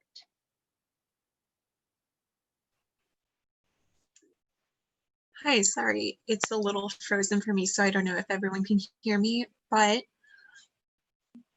basically, I've been kind of sick, but on Friday I had a meeting with Senator Liu. Sorry, I'm trying to remember the dates. I had a meeting with Senator Liu via Zoom to just talk about like accessibility issues and what his committee sort of discussed and what information they brought back. And then had a meeting with the Director of Public Relations, David Garcia, on Monday to discuss how to sort of implement a celebration for Latinx Heritage Month while still like being digital, just because I don't think there's any really feasible way that we could do anything in person without it being a risk. And so we found like an alternative way than what we had originally planned. So right now, the idea is that we're going to be highlighting Latinx individuals from SGA, from like all different types of branches right now. So that's kind of the general guideline that, not the general guideline, but that's sort of the general focus that we're going to have, at least for right now. And then yesterday, last night, I had a meeting with Senators Liu and Day to discuss just like writing legislation over accessibility issues. So yeah. Are there any questions for Senator Flores about her report? Seeing none, we can now move on to item C. Senator Liu, your report. So last week, with the help of several senators in my committee, I'm hoping to get a little more response into service learning and a service learning certificate, hope that we can implement at the university to recognize students for their community service at Wichita State. Also last week, I was able to, with the help of a senator from my committee, to get more information on which office controls the mandatory syllabus policies at Wichita State to hopefully get the student advocates information on the mandatory syllabus, so more students will be like aware of what the student advocate, who the student advocate is and what the student advocate does. And lastly, just reiterating what Senator Flores says about meeting and hopefully putting legislation forward soon regarding accessibility on campus. Are there any questions for Senator Liu about his report? Seeing none, we can move on to item D. Senator Hull, your report.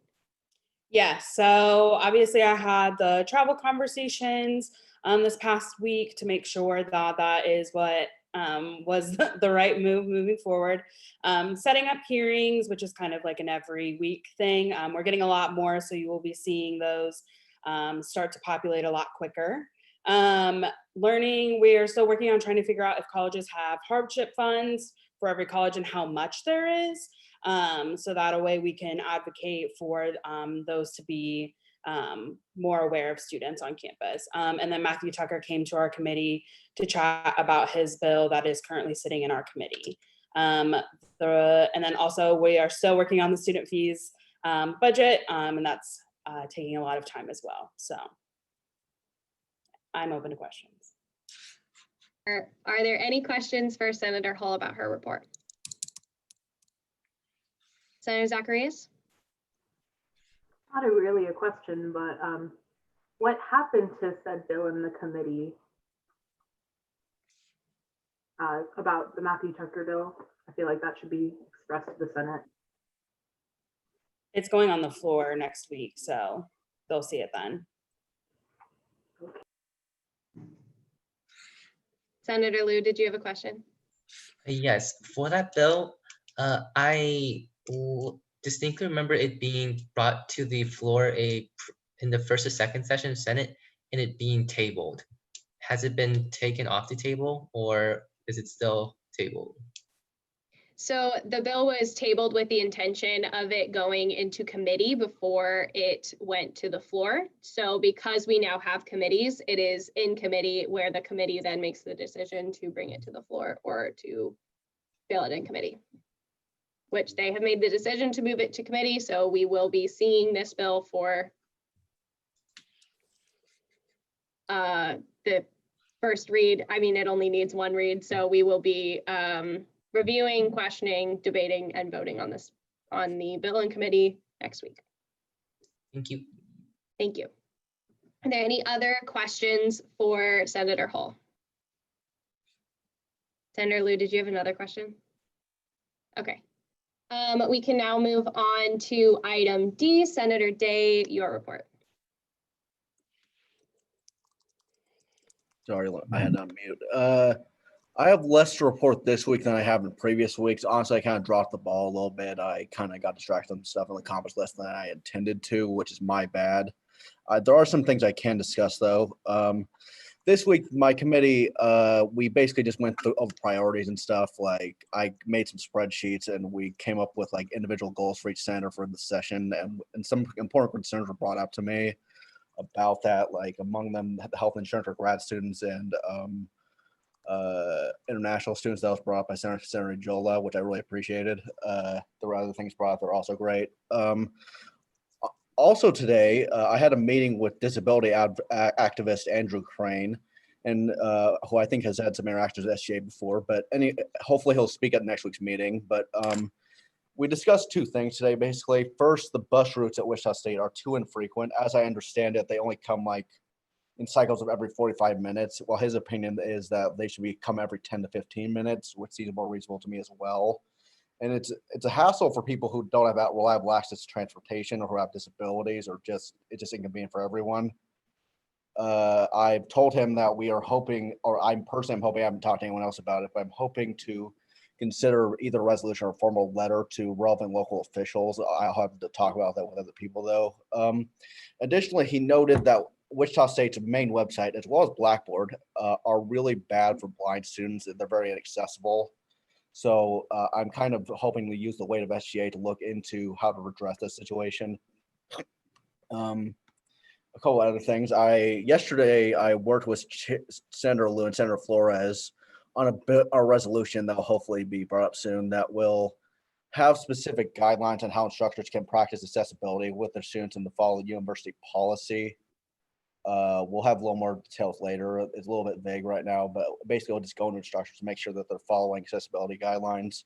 And the day is not even remotely finalized yet. It's very early stages, but I'm hoping the safety walk sometime in October, early to mid preferably. So and for those who don't know what that is, it's basically an opportunity to look at various safety hazards across the campus physically. So yeah, I think I should bring that up. And with that, I'm open for questions. Are there any questions for Senator Day? Senator Kirk. More of a point of information for Senator Day. Office of Disability has devices that they give out to blind students, and that helps them read anything and everything that is online. The only reason I know that is because of a couple of students that are blind within the College of Fine Arts. I do not know the how to go through that process and everything. That might be something that you would want to look into, just so you know. Okay, thank you. Mm-hmm. Thank you. Are there one other thing? I don't remember it. Last week, I sent Senator Liu an email about the university's accessibility committee. We'll be able to put a student on that committee because it lives under faculty senate. I know that all of our faculty senate committees are filled by members of the academic affairs committee for student government. So I know that we'll eventually have a student who will serve on that committee. We don't necessarily have to talk about it, but just FYI that we'll be able to have that connection back to the accessibility group now that we have a student on it. Senator Liu, did you have a question or comment? I think this is Senator Flores is better for this comment. Senator Flores. Yeah, sorry. At last night's meeting with Senators Day and Liu, Senator Liu asked me to appoint someone to the Accessibility Committee, and at tonight's meeting, I did that. So Senator Camilla Gums has been appointed to the Accessibility Committee. Perfect. I'm going to forget that. So Senator Flores, could you email me that? For sure. Thank you. Are there any other questions for Senator Day? Great, seeing none, we can move on to item F. Senator Perkins, your report. Yeah, so I have 4 key things I want to hit on, and I will try to be quick with each of them. I'm sorry. But for the first one, I wanted to update you guys on what's happening with contact tracing. So last week, last Friday, President Khan, Chief of Staff Short, and I met with Director of Government Relations for the President's Office. I just want to keep you guys updated that from that conversation, most, I know we're getting into the weeds already, but specifically the House Bill 2016, which was passed back in June, along with some barriers put in place by the county, has more or less made it impossible for the university to do contact tracing. And simultaneously, currently the county, from that meeting, I learned that the county is currently doing contact tracing on behalf of all the cases that are reported within our county. And for those reasons, I think we've decided to not proceed with us particularly lobbying the university to do contact tracing. There's, from talking with him and from talking with a couple other university officials, it seems like it's legally not very possible, and the county's also covering that. So I know that might result in a bunch of questions, which I'm happy to answer. And I'm sorry, that's kind of convoluted, these trying to distill down like tens of hours worth of conversations into a quick 3-second speech. So I apologize for that. The next thing that I want to talk about is that our committee has been broken down into kind of subgroups, focusing specifically on Wichita City Council, Cedar County Commission, and like our state representatives. And my goal with that is that there's at least a couple people attending like citizens advisory board meetings, these weekly meetings that each of these bodies are having, and having a monthly meeting with our representatives for WSU students, and just specifically very engaged with the current policy legislation that those bodies are dealing with that are impacting WSU students. I think that's kind of been a glaring hole in what SGA has been doing, as far as not like having that connection, and that's the point of the government relations committee, right? So anyway, that's something that we're doing, and I think something that is hopefully going to be impactful. And then the other thing that I want to talk about is that we're finally moving forward and have been scheduling these introductory presentations and introductory classes about voter education. So that's just going to be pretty brief presentations to all these like Bio 101, English 101 classes about how to register to vote, how to request an absentee ballot, like very basic civic engagement information, obviously ahead of this important election season. We want to make sure we can, which is why we've chosen some of these basic classes. And then finally, I don't have to go through all of them now, but I think I'm going in our chat and group me or something, I'm going to be sharing a bunch of upcoming ways to get involved, whether that be in partisan organizations or upcoming just ways to get involved in local advocacy.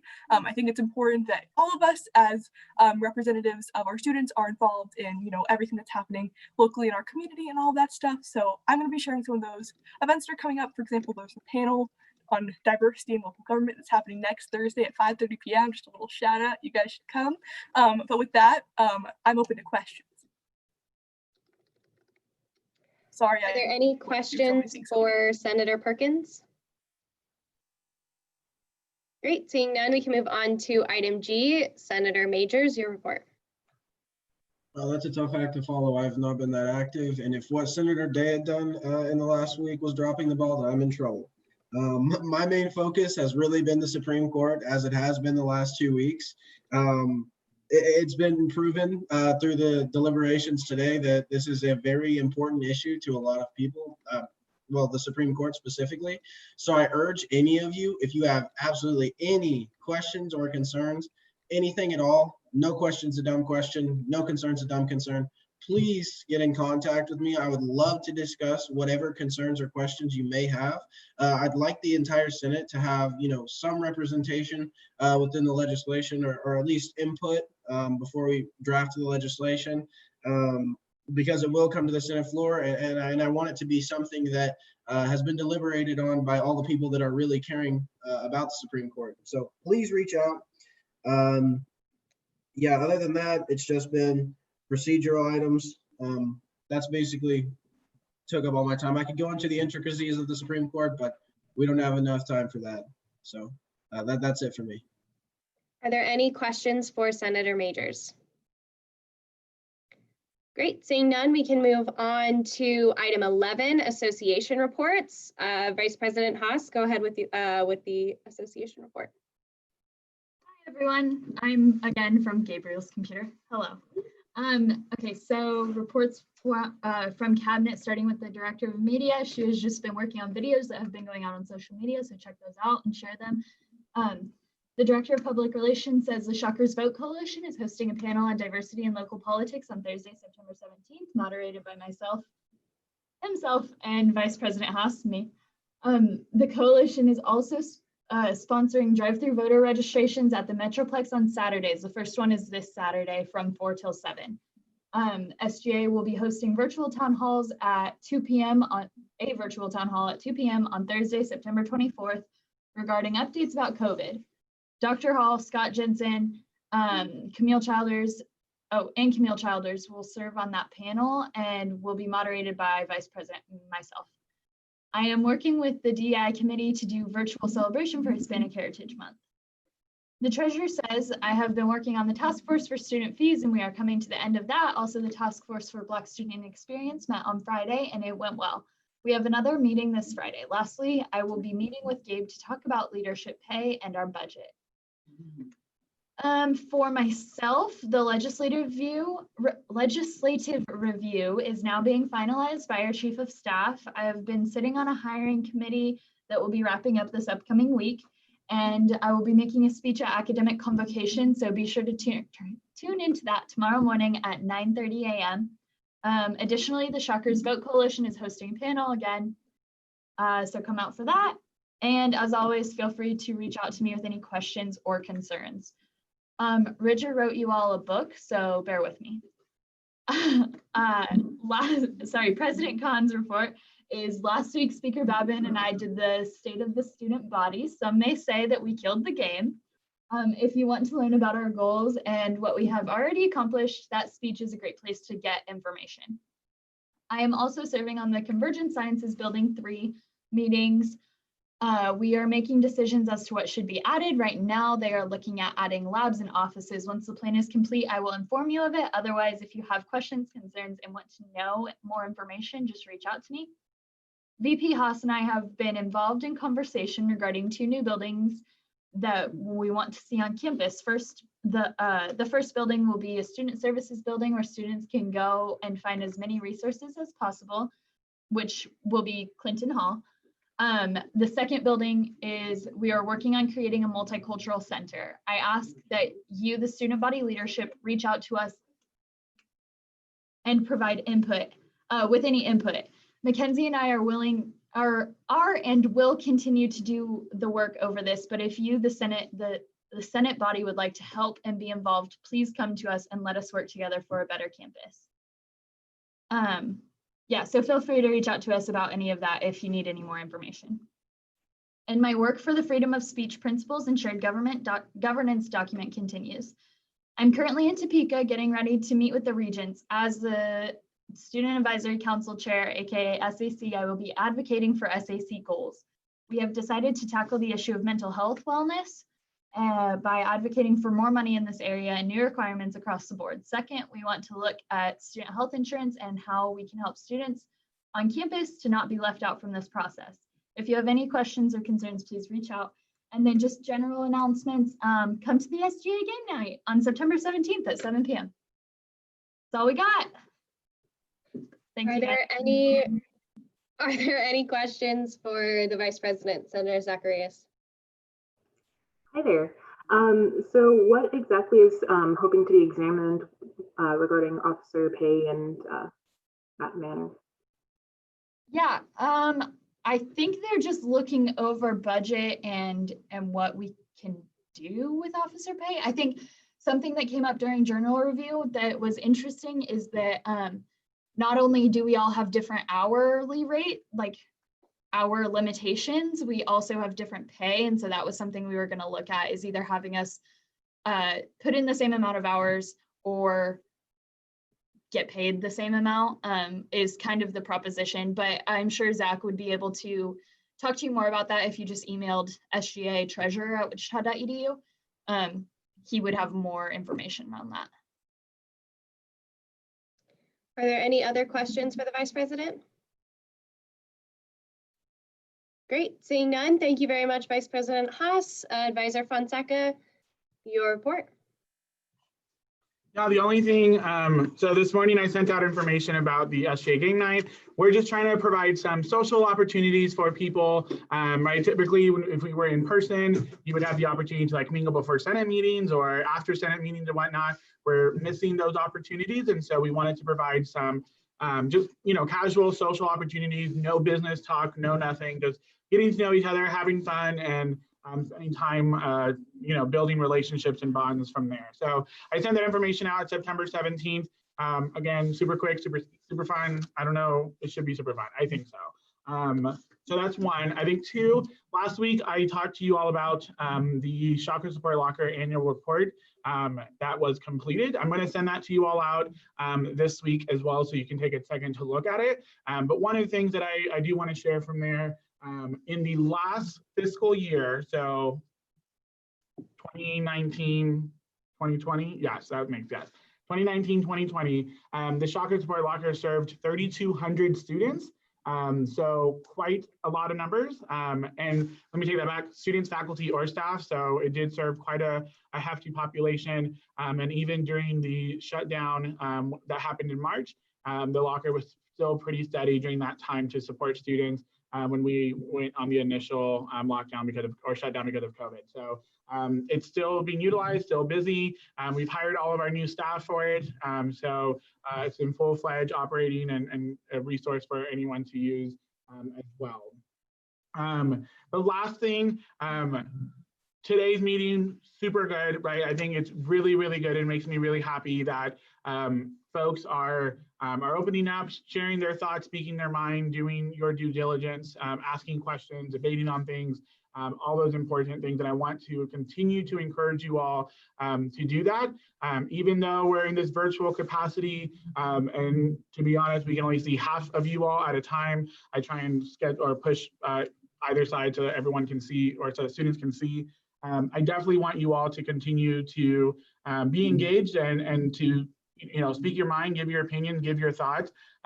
For our new folks, I recognize it can be sometimes a little intimidating, but my hope is that you get much more comfortable doing this and sharing your thoughts and opinions regardless of one thought or the other. I'm also really proud of some of the leadership and the passion that we've seen today. So keep it up. We have a lot of things going on, a lot of different work projects going on, a lot of different initiatives from both the executive, legislative, and even our friends in the judicial. And so I encourage you all to keep it up, continue to do the hard work because the people, your peers, your constituents, they need it. So definitely make sure you're doing that as well. Final thing, if you are a brand new senator, so from August to now, not in the spring, but August to now, if you could stay on afterwards, I would like to chat with you all for a quick second. So again, August to now, brand new, not if you were elected or confirmed in the spring, just brand new senators from August to now. That is all. I will stand for any questions if there are any. Are there any questions for Advisor Fonseca? Go ahead, Senator Flores. Hi, for the 3,200 students that visited, or like everyone, like including faculty, that 3,200, does that include like just individual people or like the number of visits? That's the total number of visits. The individual numbers is about 1,100. Okay, thank you. Yeah. Senator Majors? I already looked at the email, but if there were games, I already forgot them. What games are we playing? Do not know yet. Okay. But it's going to be all online. It'll be fun, I'm sure. It will be amazing. I might sing a little bit. I don't know if we want that. So basically, you're welcome. Oh no, we want that. I completely support it. Thank you. No, thank you. Are there any other questions for Advisor Fonseca? Great. Seeing none, we can move on to item 12, remarks and announcements for our senators who are new to the meeting this time. Remarks and announcements is a time where you can say whatever you'd like to say to the Senate. You can talk about any events you have going on in any RSOs you're a member of, anything that you would like to say to the Senate. This is your time to speak to us all. Senator Hull, go ahead, your remark and announcement. Yes, involvement fair, there's two of them, will be happening next week on Monday and Tuesday from 11 to 1 in the RSC courtyard. So there will be 30 new organizations each day. So it will not be any of the same ones. So you get new and fresh organizations that you can come and join, get some more information. I would love to see anybody that's watching or any senators' lovely faces there as well. Thank you, Senator Hull. Senator Lerma? Hi, I just have a quick favor to ask. Can someone please admit me to the meeting? I'm trying to transfer from my phone because I need to pack up my computer because it's about to die. Yep.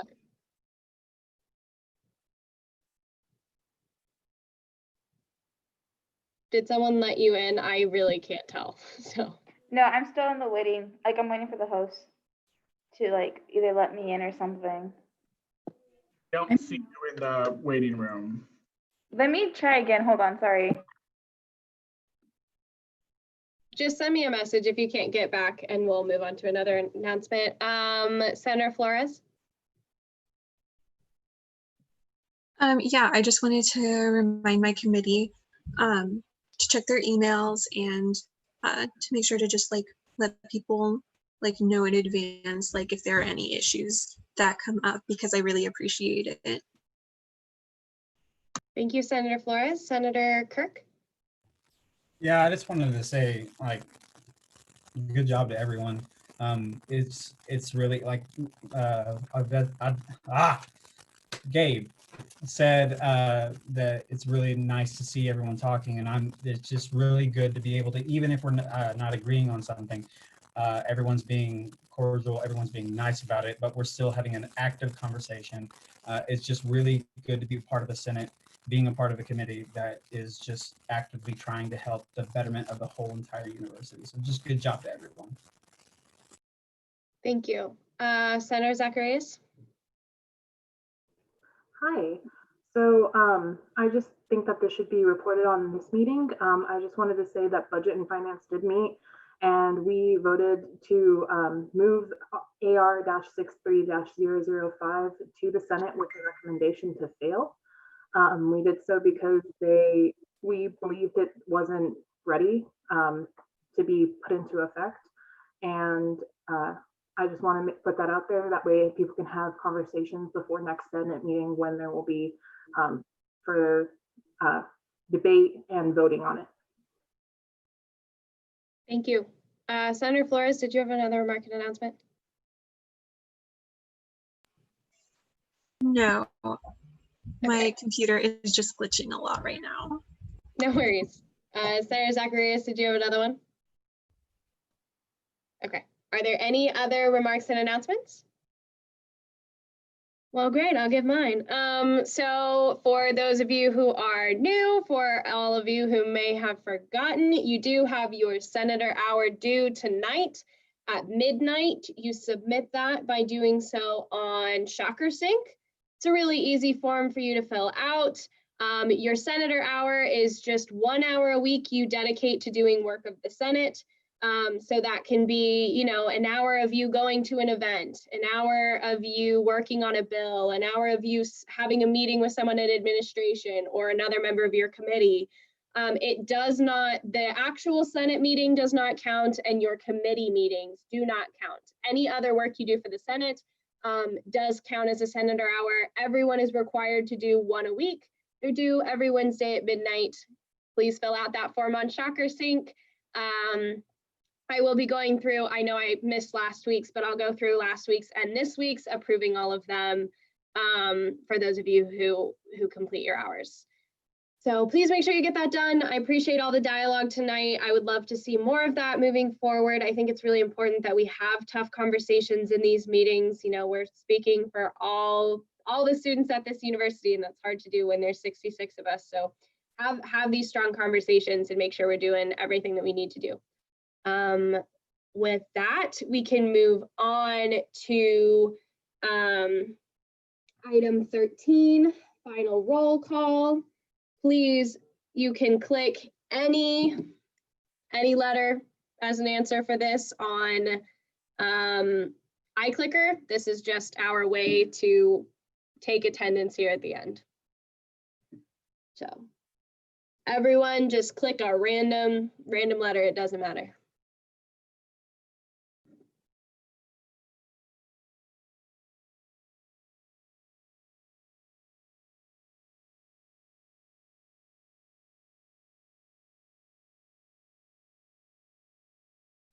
I think we're still waiting on one other vote, so I'll give it another 20 seconds or so.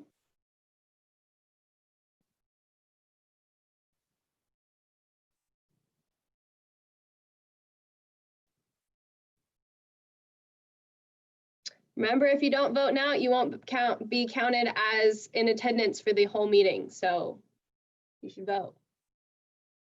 Okay, Thank you all very much. With 49 people in attend, or 49, oh my goodness, sorry. 45 people in attendance here at the end of the meeting. I call the 6th meeting of the 63rd session to end at 9:09 p.m. Everyone have a great evening. See you all next week. If you were appointed to the Senate within the last couple months, please stay on. We would like to have a conversation. Do chairs need to stay? I'm good. Gabe, do you need to speak to chairs? No. Chairs are good to go.